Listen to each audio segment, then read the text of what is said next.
So, Josh, here we are. Welcome back to another episode of the Modern Game Podcast. This time, we are going to be talking about the January transfer window, the good, Oh, the yay. bad, and the ugly of transfers and so rare. So, I'll start off. How's the transfer window been for you, Josh?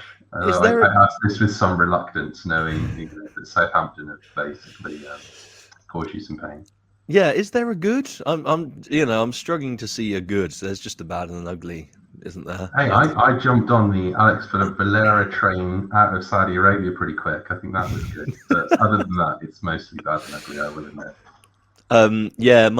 My beloved Mislav Orsic has obviously moved to Southampton, so that was good. I've dumped him. Funnily enough, You mean to I say you trade. weren't going to build a Southampton stack? I traded him to Powell for a Carlos Sentic and a Petar Bochkai. So two of the one from Dynamo Zagreb and one from Hajduk Split. Is Santic not the goalkeeper? He is the goalkeeper, yes.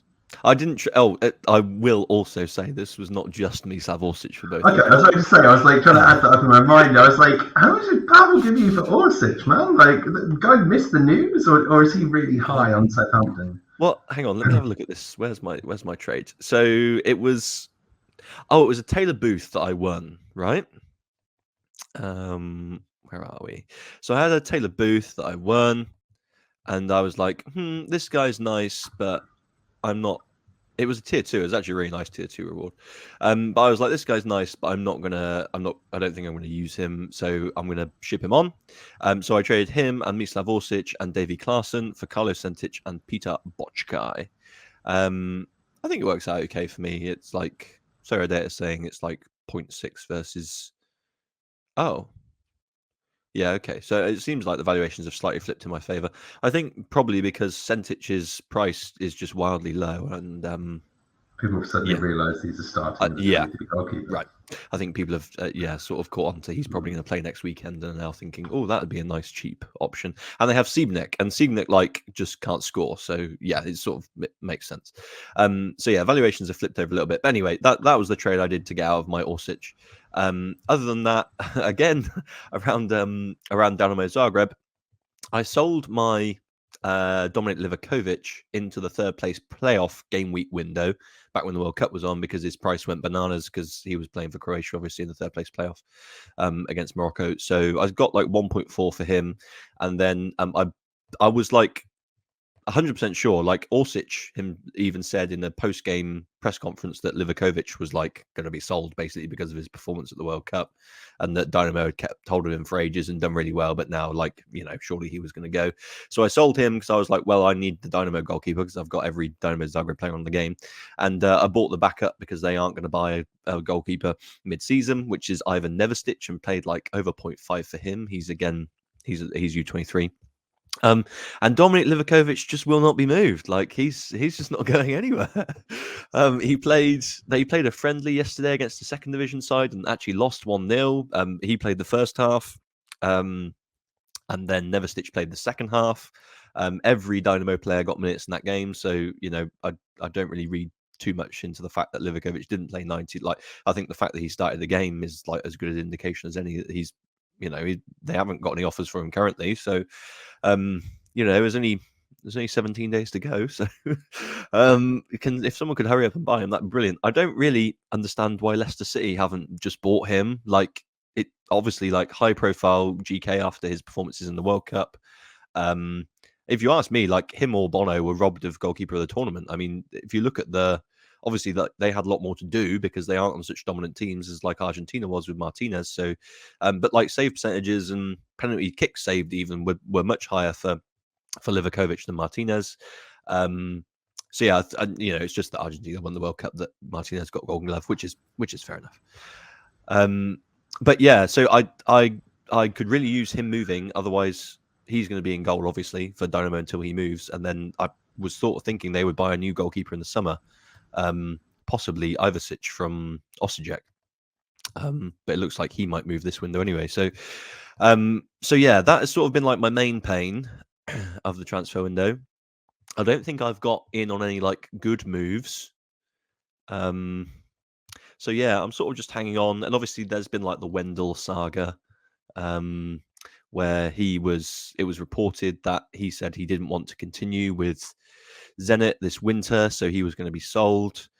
Which, like, even at the time, I think I said to you and a couple of others, it just didn't make sense. Like the clubs that can afford to buy Wendell, like he said, he wouldn't suspend his contract, so that it would have to be a sale. The clubs that can afford to buy Wendell are like top European clubs that aren't going to pay any money to Russia right now, I presume. And then, like, even if he isn't going to go to one of those clubs, his salary at Zenit is like €400,000 a week. So, like, who? I mean, yeah, he might take some sort of salary cut, I suppose, but who is going to pay anywhere near that sort of money? So, yeah, it just didn't make sense to me. And now, he's come out and said that actually he was just having a discussion with club bosses, and he mentioned that a possibility could be to move if there was a suitable bid, but there isn't going to be, and he's quite happy to stay where he is. So yeah, that was my sort of thoughts on the Wendell situation. And I haven't really had too much other drama other than that. Obviously, again, going back to sort of Croatia, Josip Satano has been linked away, but no bids. And there was that funny story that Hendrik van Krombrugge was going to go to Celtic, which would have derailed my Joe Hart, my 2 Joe Hart rares, which obviously was just complete nonsense. So yeah, I'm surprised how much airtime that got, because if you looked at actually where that came from, it was like 3 years ago when Van Krombrugge was playing for Eupen. He said that he'd like his next move to be a club with like history and heritage. And he named a bunch of clubs that he felt had history and heritage, and one of those was Celtic.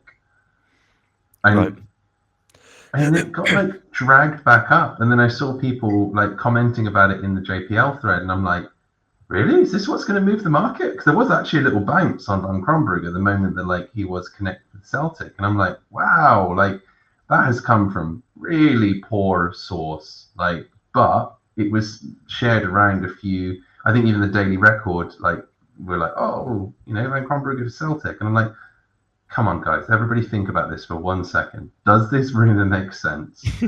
I mean, I'd love it to make sense, because I have a number of Anderlecht players, including Van Krombrugge, who seem to be shown the exit door in January because their salaries are too high.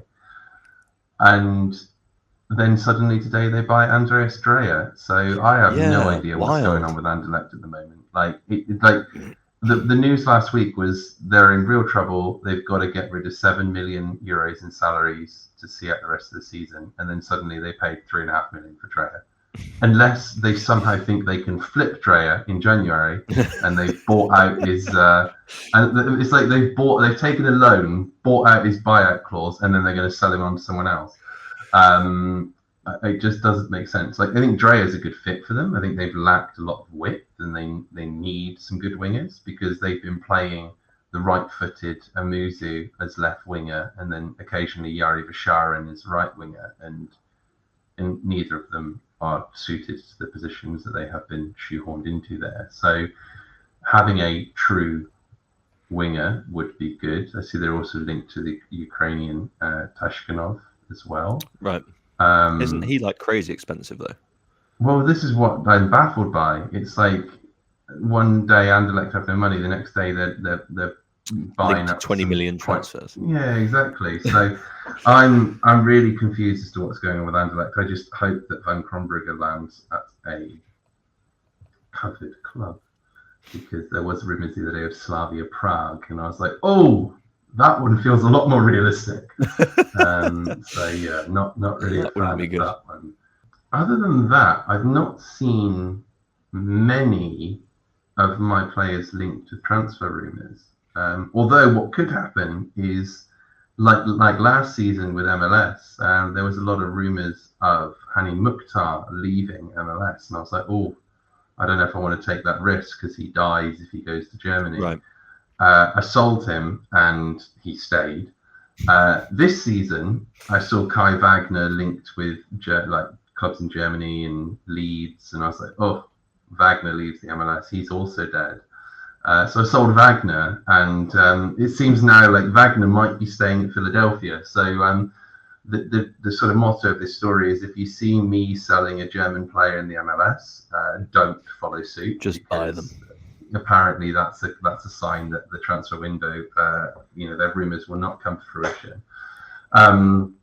But yeah, I've sort of, the Van Kronbrugge one obviously hurts because I had quite a Anderlecht stack building there. Although to say it hurts, it's more valuation than performance, because Anderlecht have been shocking really bad this season.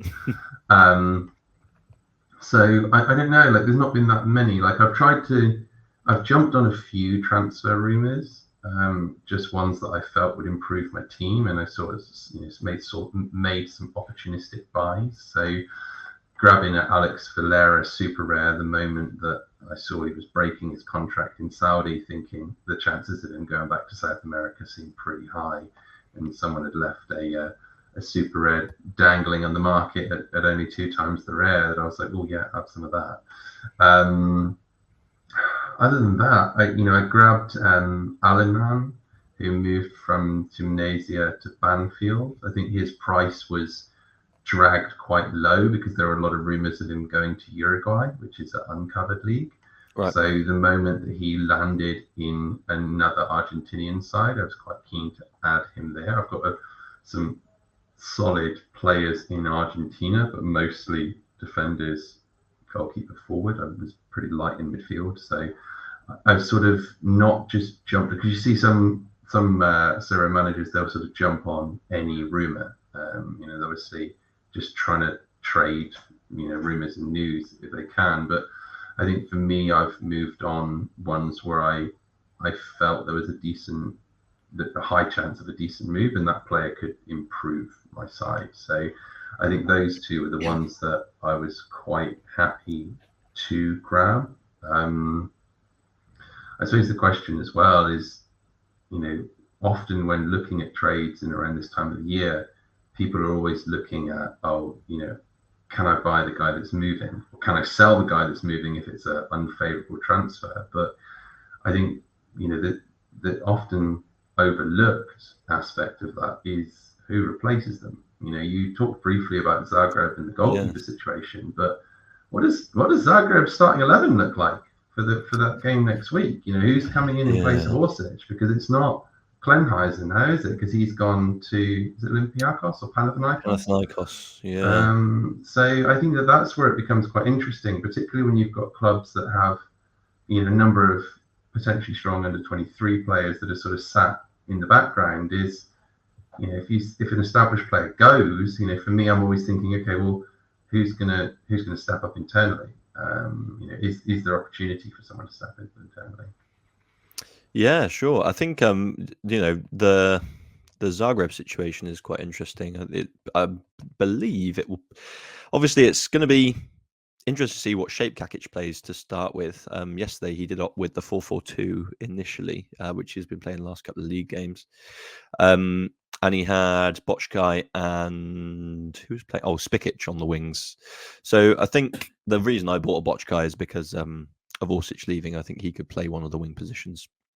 Orsic was obviously on the left, so Spikic could, they both could either play on the left or right.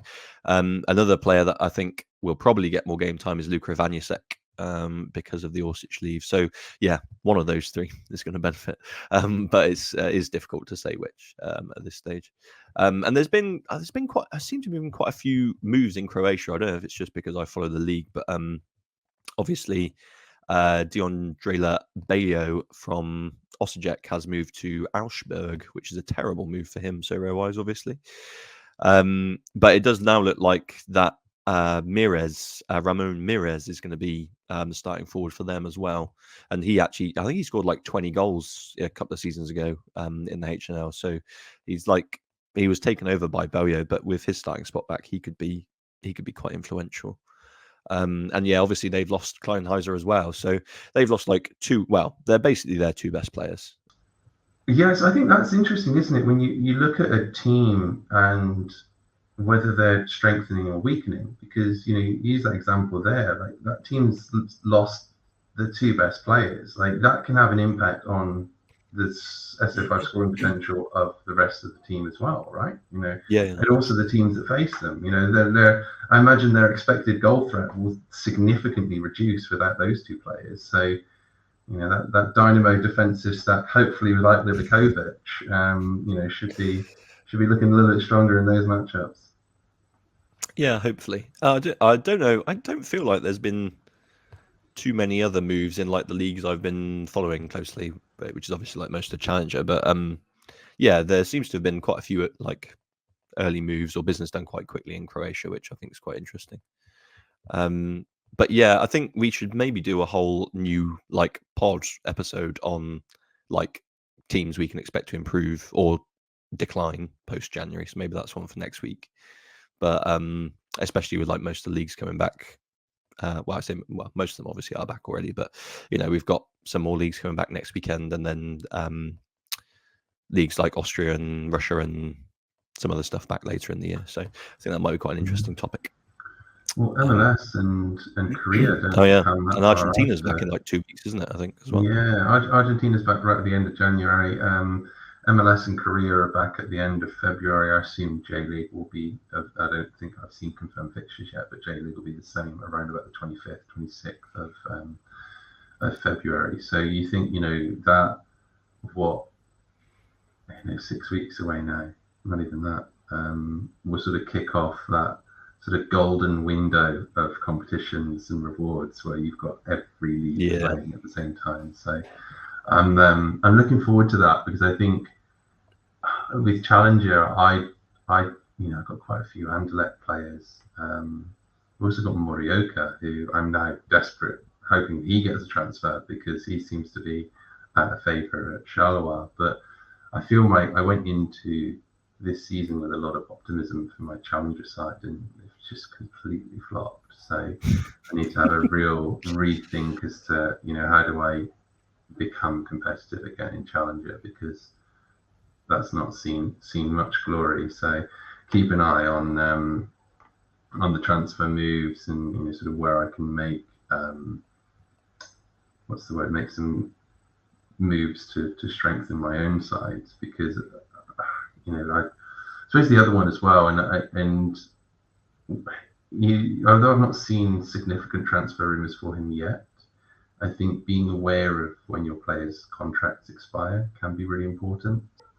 Dino Hotic at Circle Brugge, he's out of contract at the end of the season, and I've not seen any extension news on that yet. So I do wonder if he's potentially someone that moves late in this transfer window if they can't agree a contract extension for him. So I think that's sort of something that becomes quite interesting, and that a club's behaviour when a player is approaching the end of their contract can also impact SO5. You look at Augustin Rossi in Boca Juniors. He's signed a pre-contract agreement with Flamengo in Brazil, and then Boca basically came out and said, "Okay, cool, well, you're not playing for the next 6 months then."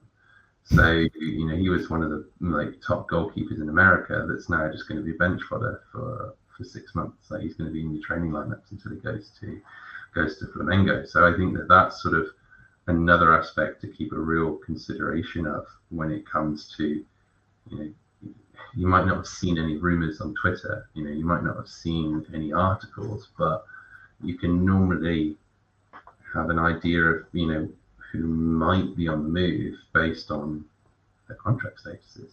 And it's quite funny, like I can't remember who it was, but there was a transfer rumor the other day, and I think it was either in the Latin America group thread or the JPL group on Server Discord, and someone had asked, why is the price of it's Eder Balanta, this is it.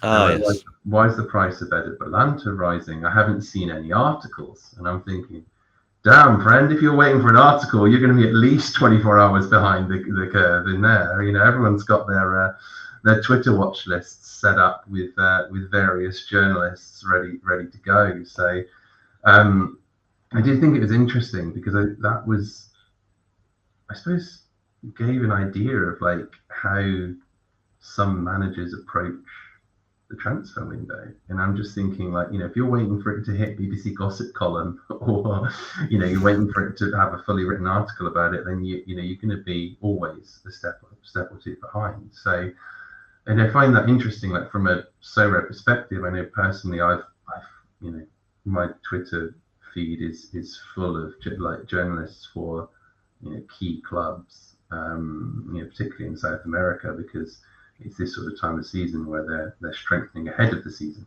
rather than mid-season. So they're arguably making their bigger moves, and you kind of get an idea of which ones are credible. You've got the MLS guys as well that cover a lot of the incoming transfer rumours. But I do find it interesting how a story can influence price. I think absolutely, Lucho Acosta was a good example of it this week. Oh yes. Rumor of him going to like Bulgaria or Serbia. It was a really random, not only is the league not covered, but there's not even like, could Sorare cover it? It's like a hard no chance. And his price dropped like a stone. But then if you look at the salaries of that club, like Lucho Acosta's earning like double the amount of their highest paid player. And it was just like, okay, they might be interested, but is it actually a realistic transfer? And I think that sometimes, having a way of augmenting these rumors with some data or some insight or some understanding can really help you make informed decisions. Whether you'll miss the boat by trying to make an informed decision is another question, because I know there are some managers within the Sorare sphere that do jump on Twitter rumors really, really damn quickly. I don't know. Like, how do you approach sort of gathering information pertaining to your teams during transfer windows? Yeah, I've got Twitter scrapers. I basically suss out who are the reliable informants on Twitter. Funnily enough, Rick Elfrink's just tweeted that who's the PSV club watcher, for whoever doesn't know. He's just tweeted that Chelsea have made a bid for Noni Madueke, similar to a Gakpo-sized amount. So if that is the case, Rick is normally he doesn't. He says it's exciting at PSV, Madueke, and Chelsea, which has now come up with a Gakpo-sized amount. So if Chelsea have made a €50 million bid for Madueke, I can't really see him staying either. It would be horrendously bad business on their part if that is the case, because the PSV physio is going to drive him to the airport himself. Yeah, he is forever injured. So although, have you seen the movement, Madueke's price movements recently since Gakpo left? Yeah, he's pumped hard, like talking to people jumping on the replacement. Madueke's price spiked, and I was like, he doesn't have sets, right? Like it was like, he's going to replace Gakpo in the team. He's going to automatically get Gakpo scores, and I'm like, they're different players. Like Gakpo was a cheat code because he was one of the, I think maybe the only under 23 forward that had sets. So yeah, I mean, that's going to be a whole world of pain, is the transfer to Chelsea death after degenning into Gakpo at some of the prices I've seen people pay for him in the last couple of weeks. But just beg another question is, how are Chelsea affording all of this? Todd Bowley's got his wallet out, hasn't he? Big time.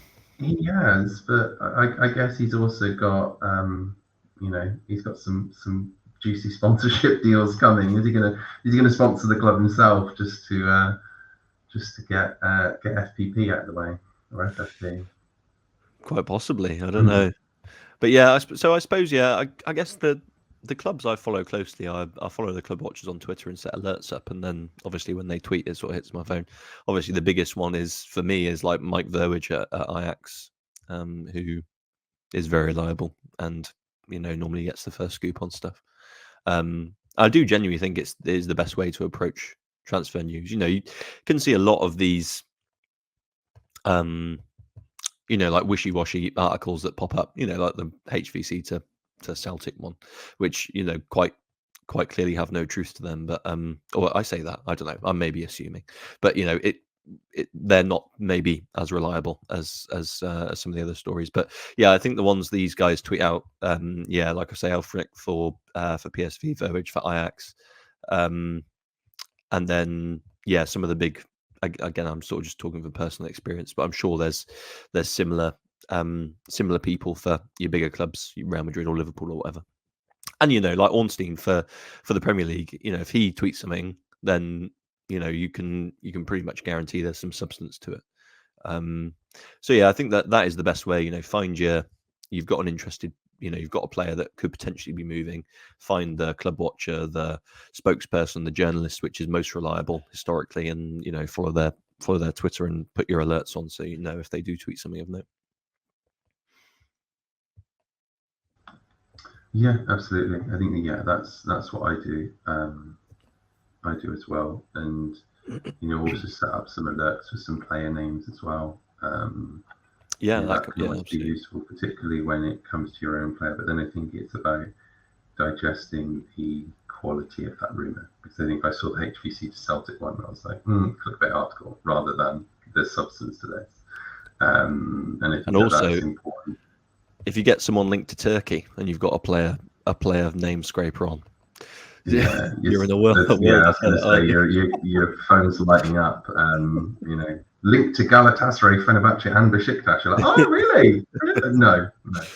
I do love Turkish fan Twitter. Oh, it's fantastic. It's definitely the most active, isn't it? It's like, and then you look at it and you're like, you've already hit your foreign player quota. Like this move physically can't happen, but they're still linking everyone.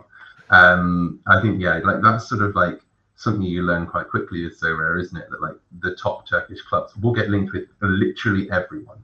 It's worse than like Wesley Schneider to Man United, which just seemed to be like trotted out every 6 months for 7 years without any real substance to it. Like the Turkish Twitter links are like, insert player X to one of 3 clubs. Go. Yeah, it is wild. Talking of wild, Wout Weghorst to Man United. Yeah. What are you thinking? Is that a buy signal? Are you jumping in on Wout? No, that would not. Even if I played Champion U, that would not be for me. That's just wild, isn't it? I think he'll actually be good for United team. I think he'll stink. And like for SO5, like useless. But I think like I was looking the other day, like his pressures per 90. Yeah, he's very sharp. Like he's very active, like leading the line, like creating space. Like I think he's been what United need to like actually create a bit of space for the more creative players to flourish. But it's definitely not an SO5 buy signal.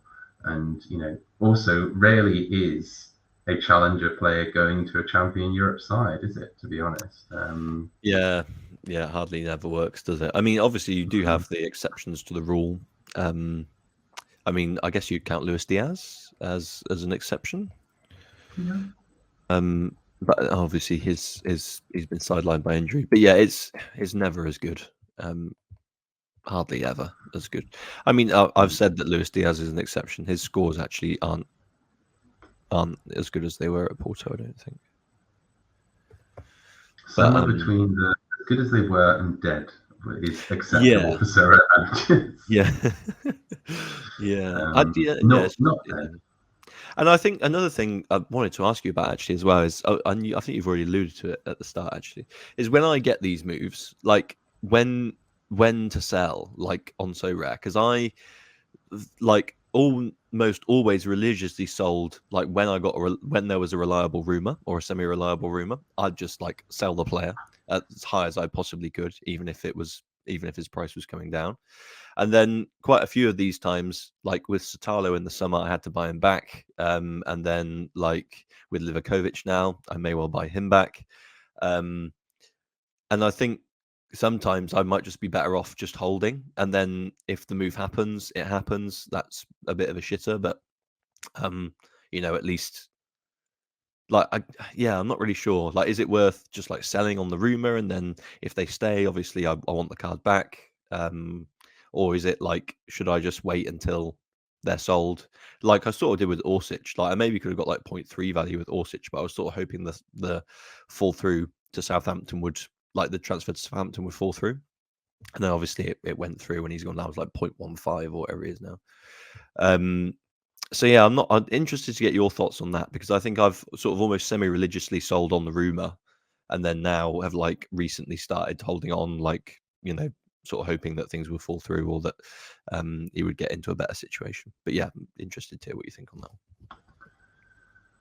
Um, I think it's a difficult one because of that possibility. Like, what was it? I think Soleil was the best example of this, wasn't it? one. He was like Yes, I got really linked. stunned. Yeah. Yeah, where he was like linked to Torino, his price tanked, didn't go through, rebounded hard. I think it all comes down to your personal risk, and I think as well, like the importance to your gallery. Like, for me, with Kai Wagner, I felt that it was like a ticking time bomb. Like, he's gonna move at some point. Like, Right. I don't see him being MLS forever. So I was like, okay, can I sell him out? Yes. Like, I almost sold that. I sold that like pre-rumor, like, because he wasn't linked specifically or strongly to anyone. It was just, I felt that there were really high chances of him going, and I ended up being able to sell him for a profit. So I was sort of happy with that. I also did the same last year with Hani Mukhtar, and Mukhtar's price I think probably doubled from where I sold him, because he stayed in the MLS and went on like an absolutely rampaging run of form. So I could look back at those and say, okay, well, was it an L? Was it a loss? Was it a win? Well, I got out of both of them at a profit. I was able to reinvest that. Could I have held for more? Yes, possibly. But, you sort of de-risked the situation where I felt, that there was a high chance of them leaving. Yes, I got it wrong on Mokhtar. I might get it wrong on Wagner, but I feel I was happy in that situation. Right. Look at Van Krombrugge, for example. The moment that he wasn't in that starting 11, his price went from like 0.7 to like 0.5. Like, it was quite a big jump down. But I made the decision on a case by case basis. I was like I could cut him now, but then I was like, what's he like? He's 28. He's a decent quality Good goalie. goalkeeper. Like, the chance of him getting a starting spot somewhere else is pretty high. And then, is he worth more than 0.5 that I could get for him right now? Yes, I think he is. So I suppose what I'm saying here is, I don't tend to have a hard and fast rule on it. I try to make a call on a case by case basis. I think it's difficult because you've got players like Badiashile. Like, I'm not quite sure what to do with him. Like, he was good at Monaco, but then he was injured, and so his price was a little bit low. And then he's gone to Chelsea, and I'm like, okay, well, do I cut and get rid of him, or do I, wait for him to potentially start a couple of games, because Chelsea's defenders can score well, and you'd imagine there's a bit of a bump in that. I suppose the ones where I would probably be a little bit more aggressive at selling out is if I was really confident that the move was going to be a terrible one for them. Yeah. Like, obviously, if they're fairly strongly rumored to an uncovered league, that Cool. You kind of want to get out. I think the last, I'm trying to think now. I almost need to look back through my sales history. I do remember Adam Buxa. I had Buxa and Gill at Reps, and then Buxa was linked to Lens in France, I think it was. Yeah. And that straight away, I was like, yeah, no, he's not going to get as many chances in France as he is in New England. Like, he's gone. Like, and it was like, I think I was like first sell on the rumor of him breaking, and I sort of got out very quickly. But I'm just trying to think now. Like, I'm trying to think of the last player that I've really quickly got rid of. I'm gonna Soleil have a was scan through definitely my a bad sales one for history, me. and I'm gonna. Yeah, I was gonna say, can you give us some examples, and I'll try and scan through my history and think of like ones for me. Yeah, so Soleil was the worst one that I've done, and I think like I don't know, maybe I'm exaggerating, but I genuinely think it was like the worst mistake of the time I've had on So Rare. I can't actually see where oh yeah, I can see where my sale was. So I bought Umar Soleil for 0.27 back in January of 2021, nearly a year to the day actually.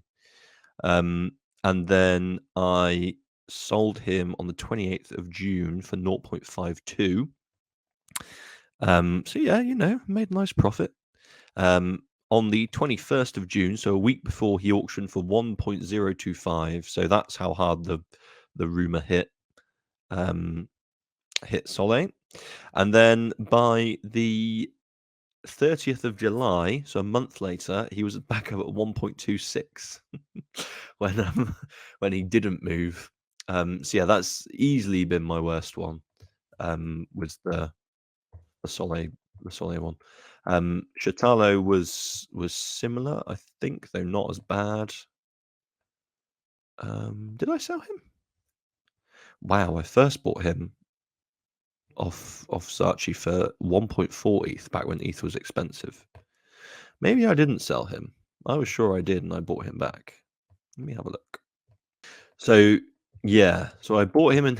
Yeah, this is bad as well. So I bought him initially for 1.4. What is it? Number 8. And then I bought him back for 1 ETH. So let's figure out how much I sold him for, and we can all laugh at how bad I have been. So when was this trade? Does it tell you a trade? 12th of July.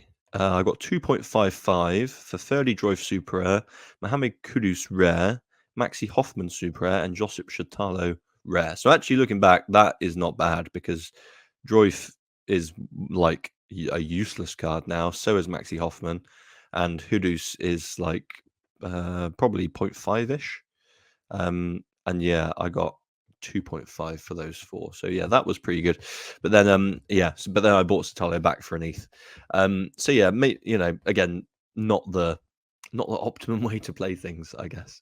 But yeah, and I imagine I've had some similar. I don't think I've had too many bad ones actually. But yeah, those two are definitely two that I remember as not being particularly favorable. It always seems to be on like high end U23s, doesn't it? Which is never fun because they're going to be expensive if you want to buy them back.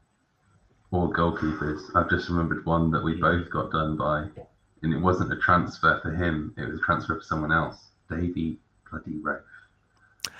Yes. I was incredibly stupid on that, actually. I I was so he stupid. never hit an SO5 lineup for me.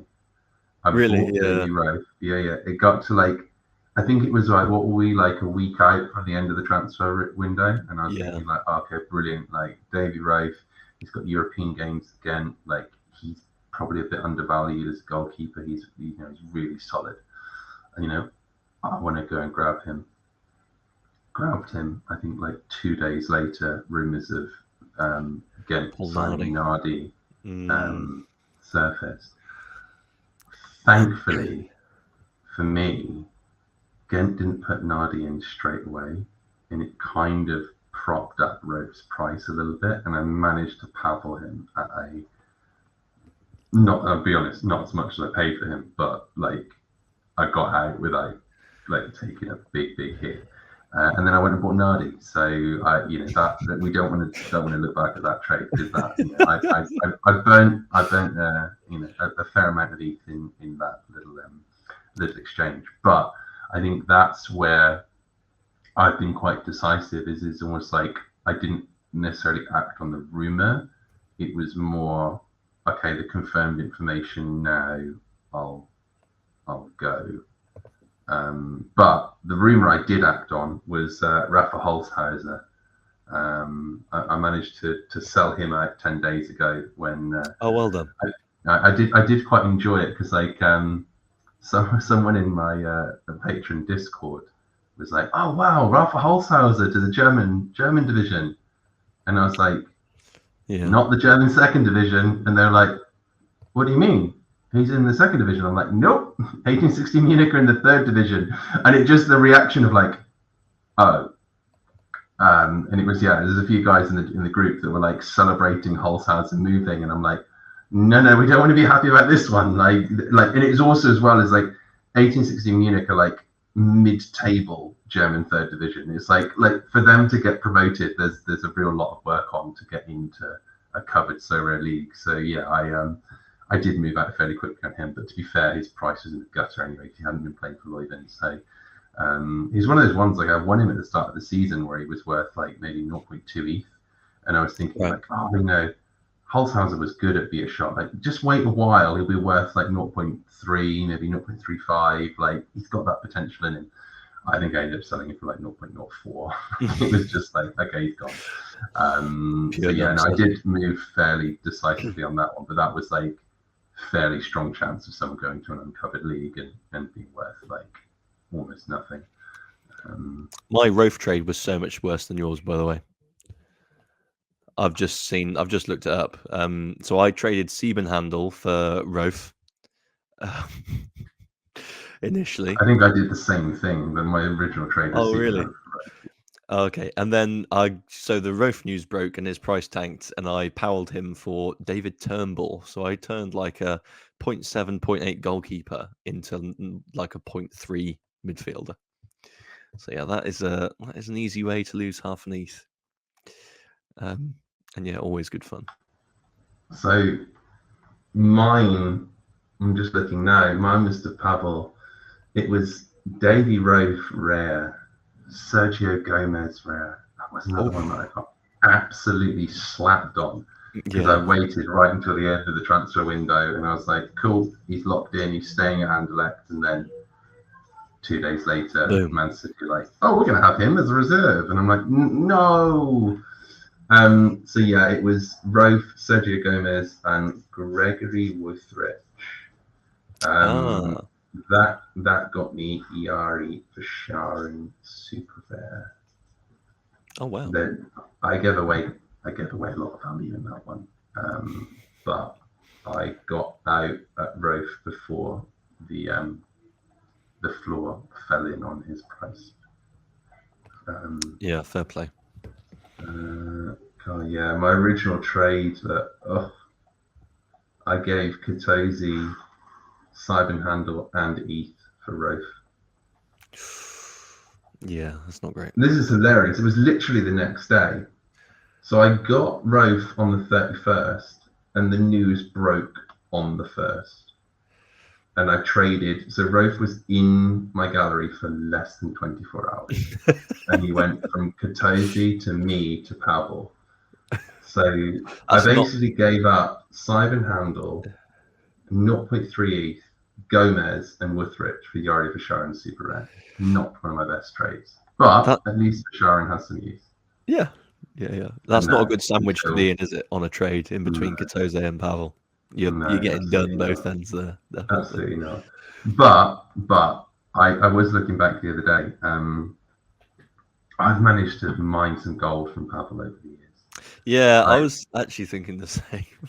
I sold Taylor Harwood Bellis a couple of weeks ago, like 3 days before his injury. Apologies there. I got him in a trade for like 3 shite K-League players that I'd won. I saw that when he was back up at Anderlecht, and sold him then like 2 weeks ago for like 0.9 ETH. The other one was I managed to get Aaron Molinas, and if you bear with me 1 second, I really want to find out what I got him from. Whilst you're doing that, I'll go on. You do. No, it's all right. I'm loading. This is like going back into the archives. Like, yeah, I've got a really big archive. So far back.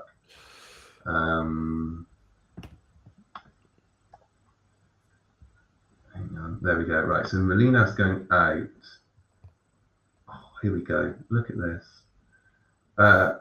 Eduardo Aguirre of Santos, Nicholas Dorsch, Robert Lubicic. I traded for Aaron Molinas and Alan Valera of Boca. Molinas was a super rare. Pavel valued Molinas at that time at around 0.3 ETH. I then sold Molinas 6 weeks later for 1.7. Wow. That was my probably my crowning moment of how dumpster diving, because he was he was not playing, and I had rumours that he would start playing, which was wild. But yeah, there's been I gave up some value to Pavel in my Roth trade, but I think I've won a few over the years. Nice. At the risk of this turning into a bragging about getting over on Powell show, my my one I will tell is for winning Challenge Europe Rare Pro, which was then D3, you used to get a rare card and a Tier 3 Super Rare.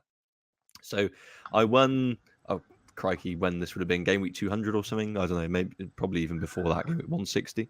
I won Challenge Europe Rare Pro, was then D3. When Pedro Goncalves as the star rare, who was then U23, and as the Tier 3 Super Rare, I won Helton Liete, the I forget where he is now, but at the time he was Benfica goalkeeper, and at the time the coach had dropped Odysseus and had instated Helton Liete as the number one. And this had just happened, and I won him as a Tier 3 Super Rare. And I used him for a while and played out the rest of the season. And then in the off season, I was like, "There's no way Helton Liete is going to stay as the number one for Benfica." So I traded him plus 0.2 for a Sardar Azmoun Super Rare for Pavel, which then won me a lot of rewards in his time as Zenit. And then he transferred to Bayer Leverkusen, and I traded that plus a Ryan Gravenberg for a rare Jota. So that cycle was my best trade in Sorare, basically, ever. So yeah, Nice. that's, like I say, at the risk of this being a power brag, that is my one I will share, and no doubt I've been done by him many times since then. Yeah. It's always that. It's when you've got to get out quickly, right? Yeah. If you try and get out quickly, then you're always giving up value. But I think that's that trade-off that you've got to make with yourself. Is going, okay, well, how much value am I willing to give up to remove the risk of this card dropping even further? And for me, I'm always trying to think about, if I can't play a card in an SO5 lineup, do I really want them? Because otherwise I'm just sitting on value that could be used to try and help me win more. And that for me, I think for Sharon did actually win me some prizes. So I was, although I gave up a lot of value in that trade, I've gone from having an asset that was not going to play or not going to be useful for several months to having an asset that I could actually use in SO5 lineups and try and win me rewards. And it's really quite topical because they're coming up next week. We've got, I think it's only Belgium and that Celtic playing, isn't it? So it's another quite short week, true. And can be of quite value to have players all playing for the same league.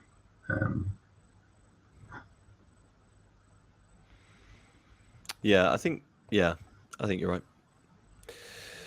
It's always, I think another thing about January is you can sort of take stock of your Sorare club, can't you?